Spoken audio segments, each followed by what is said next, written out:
नमस्ते शंभू जी। नमस्कार जी। आप थोड़ा आज अपने ये चंद्रभान डेयरी फार्म के बारे में आज हमारे फार्मर्स को थोड़ा आप डीपली नॉलेज दीजिए, ये मैं आपको रिक्वेस्ट करूंगा। जी जी जी। वैसे मेरा हर्ड लगभग 40 to 45 एनिमल्स का है यस। और इसमें बड़ी काउस 20 हैं और बाकी हिफर्स और काफ हैं। वैसे 95% मेरे फार्म पे सब ABS की ही काउस हैं और ABS टू ABS मेरा लगभग 3rd to 4th जनरेशन चल रहा है, मतलब मेरे फार्म का 3rd to 4th जनरेशन चल रहा है। इससे पहले जो पंजाब से लाई थी वो छोड़ के। ओके, तो इसमें से अभी आपके पास HF कितनी है? अभी इसमें HF मेरे पास लगभग 30 के आसपास है और 13-14 जर्सी हैं। ओके, और गिर कितनी है आपके पास? गिर तो मेरे पास फिलहाल 2 ही हैं, दो ही। और 2-3 साहिवाल भी हैं। Yes. पहले एक्चुअली ज़्यादा थी मेरे पास ये, हाँ। पर एक्चुअली मार्केट में दूध का वो रेट नहीं मिल पाता है और गिर हो गई, साहिवाल हो गई, ये मतलब 20 लीटर के अंदर ही है कुल मिला जुला के। यस। तो इतना मतलब आज के मार्केट के हिसाब से सरवाइव नहीं कर पाएगा आदमी अगर प्योर इंडिजिनस में जाएगा और वो रेट अगर नहीं मिल पाता है तो। सही है, सही अगर है। आपको इंडिजिनस पे काम करना है तो मिनिमम 100 रुपीज़ लीटर से ऊपर आपको रेट मिलना चाहिए। यस। तो यही रीज़न है कि वो मैंने कम कर दिया। अभी आपके फार्म पे रिपीट ब्रीडिंग की समस्या आती है क्या? कि अगर कहा जाए तो रिपीट ब्रीडिंग की समस्या तो हर जगह है। Yes. सही बताऊँ मैं तो रिपीट ब्रीडिंग का ऐसा है कि देखिए मेरे फार्म पे तो मैं सभी शॉर्टेड सीमेन यूज़ करता हूँ, कन्वेंशनल मैं यूज़ करता ही नहीं हूँ। उसका रीज़न ये है कि जैसे मान लो गायें 2-3 बार रिपीट होती हैं, सीमेन मेरे जाते हैं, फिर भी शॉर्टेड यूज़ करने का रीज़न है कि ये मेरी जैसे कि 4th जनरेशन चालू है तो मेरे बच्चे एडवांस में ही बुक हो जाते हैं, मतलब मिनिमम 50,000 to 80,000 के रेंज में बच्चे, मतलब जैसे मदर जो कंसीव होती हैं 2-3 महीने की तो तभी उनकी बुकिंग हो जाती है कि इसका बच्चा आप मुझे दे दीजिएगा। तो फिर मैं सोचता हूँ कि चलो अगर 2-4 सीमेन मेरे चले भी जाएँ तो कितने जाएंगे, 8-10 हज़ार रुपये चले जाएंगे, लेकिन फिर भी बच्चा तो मेरा 60-70 हज़ार का जाने वाला है। तो वो हिसाब से मैं शॉर्टेड सीमेन यूज़ करता हूँ।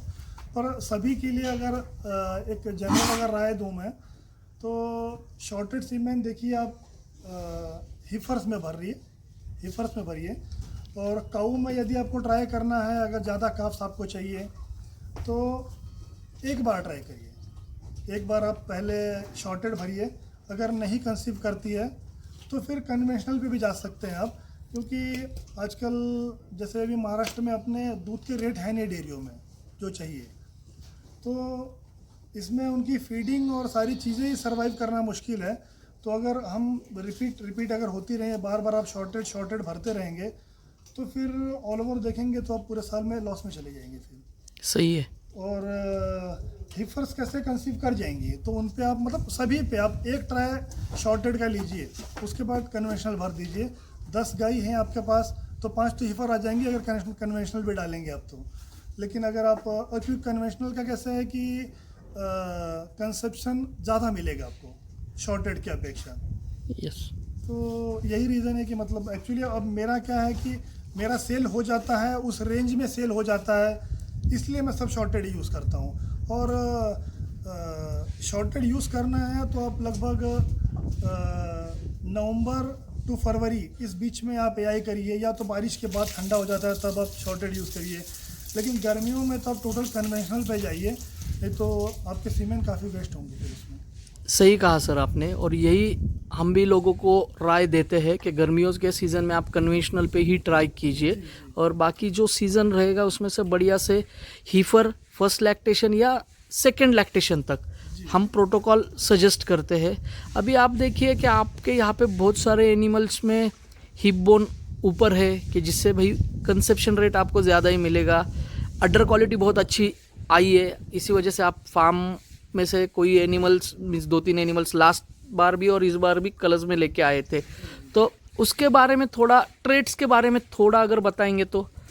देखिए ट्रेड्स के बारे में ये है कि देखिए जैसे जैसे जनरेशन अप होगी वैसे वैसे वो सारी ट्रेड्स उसमें अपने आप आ जाएंगी। जैसे हिप बोन का ऊपर होना या अडर ऊपर होना, कॉम्पैक्ट होना, जिससे मस्टाइटिस वगैरह कम हो जाएगी, और जैसे जैसे जनरेशन बढ़ेगी वैसे वैसे बीमारियों की समस्या धीरे धीरे कम होती चली जाएगी, क्योंकि एबीएस के जितने बुल हैं सब जीनोमिक बुल्स हैं, तो सब जीनोमिक टेस्टेड बुल हैं। तो आगे बछड़ियों में वो धीरे धीरे वो सब चीज़ें आगे आती चली जाती हैं जैसे जैसे जनरेशन बढ़ती है, तो बीमारियां भी लगभग ना के बराबर हो जाती हैं। और अगर बीमारियां नहीं रहेंगी तो फिर अपने आप ही धीरे धीरे फार्म प्रॉफिट की ओर बढ़ जाएगा। सायर काल्विंग ईज के बारे में आपका क्या कहना है? आपके फार्म में जब काल्विंग होती है तो कैसे इजी काल्विंग होती है या जी, कुछ? बिल्कुल बिल्कुल इजी काल्विंग है। और उसमें देखिए आप अगर गूगल करके देखेंगे तो सायर काल्विंग इज सभी बुल्स के देखिए मिल जाते हैं।